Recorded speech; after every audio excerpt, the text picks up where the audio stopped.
जी अस्सलाम वालेकुम। मैं आपके सामने एक बार फिर ऐमन रिजवी और इस वक्त मैं हूँ शाहरुख के घर। ये वही शाहरुख जिसको बहुत बदनाम करा गया, ये वही शाहरुख जिसकी गैरत जागी थी और दिल्ली दंगों में ये निहत्था अकेला निकल पड़ा था अपनी बहनों को बचाने, अपने भाइयों को बचाने, और उसने इस बात की भी परवाह नहीं करी कि उसकी ये खिदमत, उसकी ये कौम परस्ती उसको ले डूबेगी।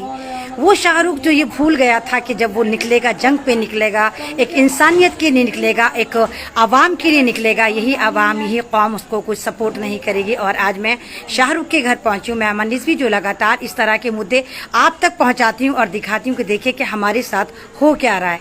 इस वक्त मैं शाहरुख के घर हूँ और शाहरुख का घर, जैसे आपको पता है कि जाफराबाद दिल्ली दंगों के लिए बदनाम हुआ था और मैं जाफराबाद में ही हूँ। और मैं शाहरुख की फैमिली के बीच पहुंची हूँ कि आया इनसे मालूम करूँ कि इतने दिन गुजर जाने के बाद क्या शाहरुख को कोई इंसाफ मिला। ये मेरे सामने शाहरुख की मम्मी हैं, क्या मैं आपसे बात करना चाहूँगी। अस्सलाम वालेकुम आंटी।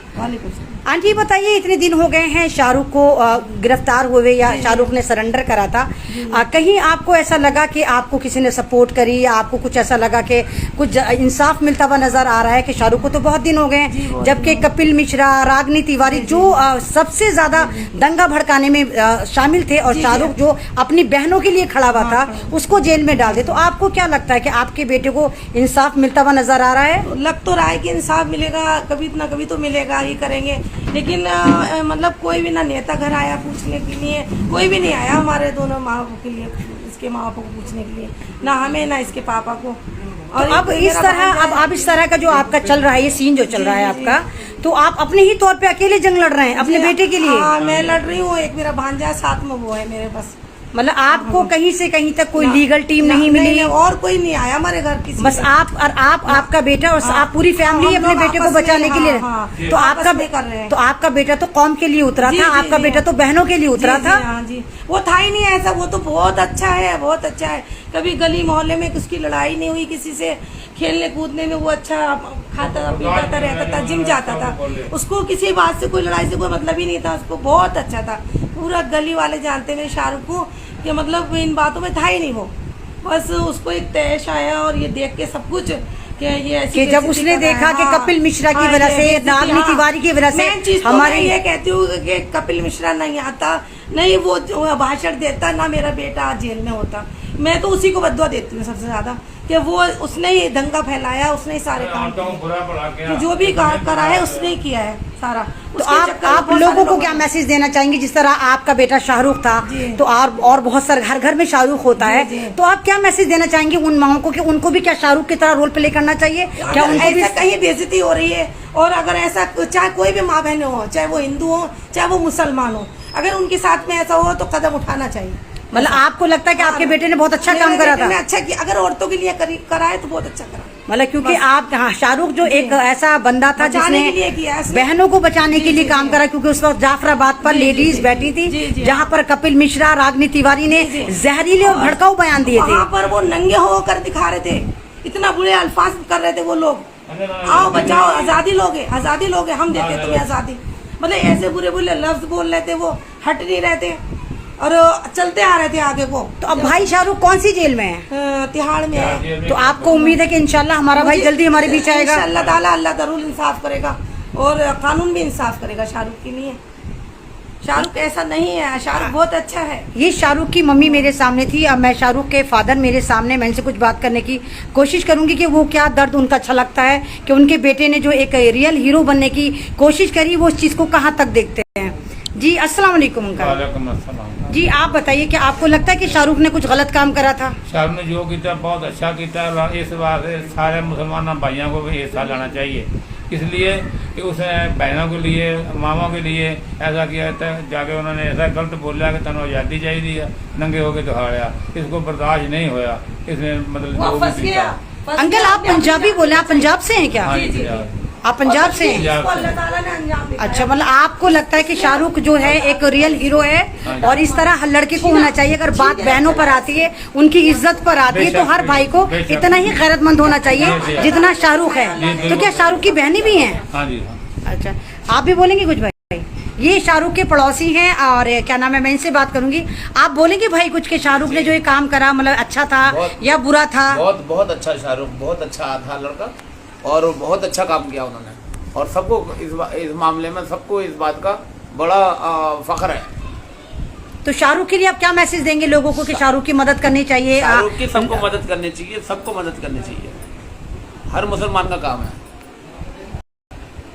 अभी मैं अपने सामने मेरे एक भाई हैं, मेरे ही भाई हैं जो लखनऊ से और कानपुर से आए हैं, सुहेल चौधरी, जो किसी पहचान के मोहताज नहीं हैं। ये भी यहाँ पर आए हैं, बल्कि हम लोग तमाम टीम के साथ यहाँ पर आए हैं। अब मैं सुहेल भाई से पूछूंगी कि सुहेल भाई आप इसको किस तरह देखते हैं और हम क्या मतलब कोशिश कर सकते हैं कि शाहरुख को इंसाफ मिले, या आप क्या कर सकते हैं इस काम में?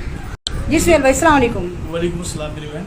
और मेरी बहन, मुझे बड़ा अफसोस होता है कि जिस शाहरुख ने इस कौम के लिए आवाज़ बुलंद की, अपनी जान, खुद की जान को खतरे में डाला, माँ बहनों के सम्मान में वो मैदान में उतरा, और इस जाफराबाद में वो एक बड़ा ब्रांड बना। लेकिन ऐसा ब्रांड बनने से क्या फ़ायदा हुआ कि वो इतने कई महीनों से वो जेल में है, और जाफराबाद के जो नौजवान साथी हैं या जो MLA विधायक हैं यहाँ से, वो जो कद्दावार लोग हैं अपने मुस्लिम माशरे में जो उसकी मदद कर सकते थे, वो कोई भी मदद के लिए नहीं आ गया है। ये एक बड़ा ही निराशाजनक मामला है, और मैं इस मुद्दे में कोई राजनीति ना करते हुए मैं अपनी माँ और बाबूजी को ये आश्वासन देता हूँ कि जो अभी तक उनकी लीगली लड़ाई लड़ रहे हैं, जिस तरीके से भी लड़ रहे थे वो, उसमें मैं, मेरा संगठन युवा मुस्लिम परिषद और युवा मुस्लिम परिषद की पूरी लीगल टीम आज से, अभी से शाहरुख के लिए जो है लड़ाई लड़ेंगे, जिस भी स्तर पे लड़ी जाएगी, तन मन धन से, जिस भी तरीके से हम लोग कानून का सहारा लेते हुए भारतीय संविधान पर हम लोग भरोसा करते हैं, क्योंकि हम लोकतांत्रिक देश में रहते हैं, और यहाँ की न्यायपालिका पर भी हम भरोसा रखते हैं, और हमें विश्वास है कि हमारा भाई निर्दोष है, और इंशाल्लाह वो जो है बाइज्जत बरी होके एक सम्मानजनक इंशाल्लाह जीवन जिएगा। इसके लिए हम जो है प्रयासरत हैं, और मैं अपनी माँ को और जो है क्या नाम अपने बाबूजी को मैं आश्वस्त करता हूँ कि इंशाल्लाह वो आज से मैं उनकी इस मुहिम में उनके शाना बशाना खड़ा हूँ, और मेरा पूरा संगठन उनके शाना बशाना खड़ा है। और मैं जाफराबाद के आवाम से भी अपील करता हूँ कि अपने इस भाई के लिए रोड पर उतरें, इनके लिए जो है क्या नाम है आप जो है आंदोलन करें, इनके लिए जो है क्या नाम है, क्योंकि शाहरुख ने आपके लिए अपनी जान खतरे में डाली, आपकी माओ बहनों के लिए जो है जान खतरे में डाली, तो आपका भी कहीं ना कहीं जो है ये मौलिक करते हुए बनता है कि आप भी जो है क्या नाम है घर और मकानों से बाहर निकल कर इस बेईमान सरकार से जो है क्या नाम है आप लड़ाई लड़ें, और शाहरुख और शाहरुख की फैमिली को ये एहसास दिलाएं कि आप इस बुरे दौर में उनके साथ शाना बशाना खड़े हुए। शुक्रिया, शुक्रिया। फजान जी, आप कुछ बोलेंगे? जी, मैं तो कुछ ज़्यादा नहीं बोल पाऊँगा क्योंकि मुझे ज़्यादा बोलना नहीं आता, मैं जो है इतना वो नहीं, लेकिन मैं यहाँ पे आया अम्मी अब्बू के पास आया, मुझे ये देखकर बहुत दुख हुआ, क्योंकि जो है एक माँ बाप के लिए जो है एक बेटे से बड़ी दौलत कुछ नहीं हो सकती, और जिस बेटे ने जो है अपनी जो है कौम के लिए जान दे दी, मतलब एक तरीके से जो है वो भिड़ गए, लेकिन उनके सपोर्ट में कोई नहीं आया। मैं अमानत साहब से ये सवाल करना चाहता हूँ कि वो वक्फ बोर्ड के चेयरमैन हैं और दिल्ली के MLA हैं, और वो भारत के बेटे बनते हैं और अपने मुसलमान भाइयों के नेता बनते हैं, वो क्यों मदद नहीं कर रहे? और ये जो जाफराबाद के जो MLA हैं उनको भी मदद करनी चाहिए, और जो पूरी कौम है पूरी जो है उनको जो है शाहरुख के लिए जो है आवाज़ उठानी चाहिए, जगह जगह प्रोटेस्ट करने चाहिए। और मैंने जो है पूरे हिंदुस्तान में ये सुना था, मैं हिंदुस्तान में कई जगह गया कि शाहरुख का केस हम लड़ रहे हैं, शाहरुख की मदद हम कर रहे हैं, लेकिन मेरी अभी इनके माँ बाप से जो है बात हुई तो वो ये कह रहे हैं कि ना मेरे पास कोई नेता आया है, ना कोई MP आया है, ना कोई मुकामी हजरात हैं जो मदद कर रहे हैं, वो अपना केस खुद हैंडल कर रहे हैं। और 2-3 वकील भी कह रहे थे कि हम शाहरुख का केस खुद लड़ रहे हैं, लेकिन ये सब अफवाहें निकली। ये बेचारे जो है खुद अपनी कार्रवाई कर रहे हैं और जो है खुद लड़ रहे हैं। बस अल्लाह से मेरी यही दुआ है कि शाहरुख जो है जल्द से जल्द अपने अपनों के पास आए और जो है उन्हें इंसाफ मिले, बस यही मैं कहना चाहूँगा। मैं ज़्यादा नहीं बोल पाता क्योंकि मैं थोड़ा बोलने में नहीं, लेकिन मुझे इनसे जो है बहुत बहुत दुख हुआ कि बेचारी ये एक बूढ़ी माँ है, बूढ़े बाप हैं जो अपने बेटे के लिए तरस रही हैं। एक आके इनके जो है 15 दिन में बस जो है 10 मिनट के लिए इनकी बिलाई होती है, और उसमें भी एक आदमी या तो माँ चली जाए या बाप चला जाए। बस ये है कि जो कौम के लिए जिसने जो है अपनी जान जोखिम में डाल दी, तो बस यही दुआ है अल्लाह ताला से कि जो है वो अपने अपनों के बीच आ जाए और चैन की रोटी खाए। बस यही उन्हें हिसाब मिले भाई बहन। हाँ,